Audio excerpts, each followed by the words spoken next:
Now, if you had the gene for a deadly disease that had no cure, would you want to know?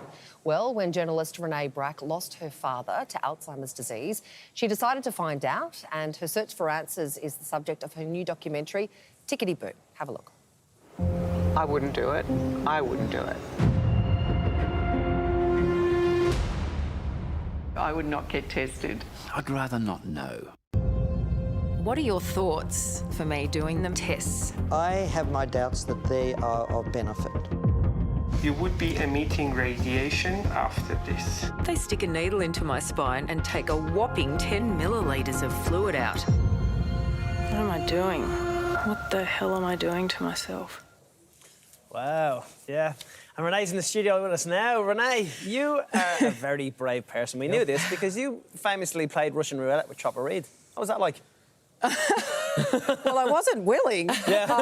I thought it would make great television if he played Russian roulette with himself, yeah. But I didn't know he would then turn the gun into my face and pull the trigger.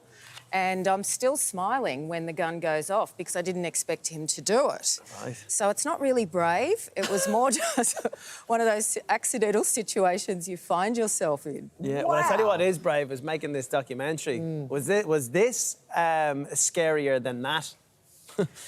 Definitely, yeah. Because the Chopper Read thing happened in a split second. And when producer Christina Foster said, how do you feel about getting tested for this documentary? And I said, well, not great, no. Because there is no cure for Alzheimer's, and my dad died of Alzheimer's-related conditions. And I thought, if I research it too much, I won't do it, because I'm an optimist, borderline delusional. And so I thought, it's all going to turn out. You know, I'm a really vital person. I won't have a gene for Alzheimer's. And so I went through every possible test, and even some that aren't that common, in order to find out the truth, the possibility for my future. Tell us about your dad. When did you start noticing that something was amiss? Well, this is the source of why I had a lot of grief and regret after he died in 2011.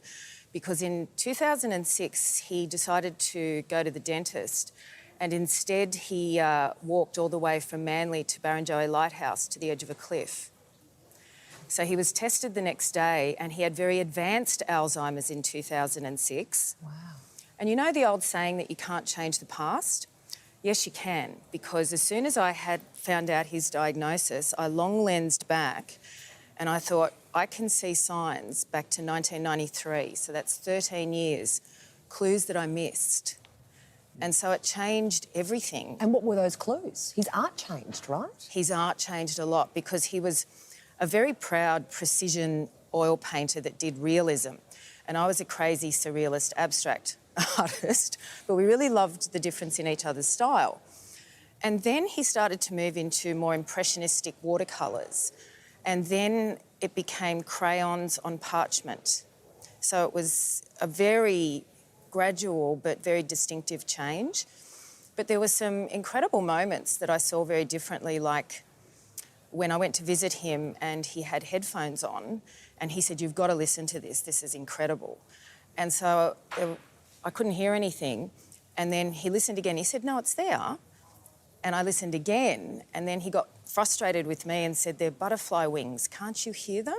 Oh, honey. And I couldn't, and then when I checked the tape in the little Sony Walkman, it was blank, there was nothing on it. And I just dismissed it as him being artistic, but now I think very differently, and that was 93. Wow. Yeah. So that would have been one of the major forces that made you push ahead with it, because like we just saw there, a lot of people told you not to do it. Yeah. I know, but that's just like a red rag to a bull for me, because it became then more interesting. If everybody said do it, well, then it doesn't really make for a very interesting documentary. But I was astonished at how many people said don't do it, and the calibre of people who said don't do it. And so it was becoming increasingly tense for me to keep pushing on with it, because you do the cognitive test, which Donald Trump said that he aced back in 2020. So that was important to me that I could do that pretty well. But then the tests become more invasive. Right. And so by the time they're injecting me with a radioactive substance, I'm starting to become very jocular and cavalier because it was scary to have radioactive material injected into you. So many tests that you underwent. So the question is, do you have the gene? Well, I would love to confirm that with you, but you'll have to see the film, Ticketyboo, A Secret in Plain Sight. And we've got our world premiere. This has been a 9-year journey for me. And we've got the world premiere at Melbourne Documentary Film Festival this Saturday. Wow. It really is fascinating. And just understand as well, it's such a cruel disease, Alzheimer's, and to lose your dad, your hero, to an illness like this is just devastating. Yeah.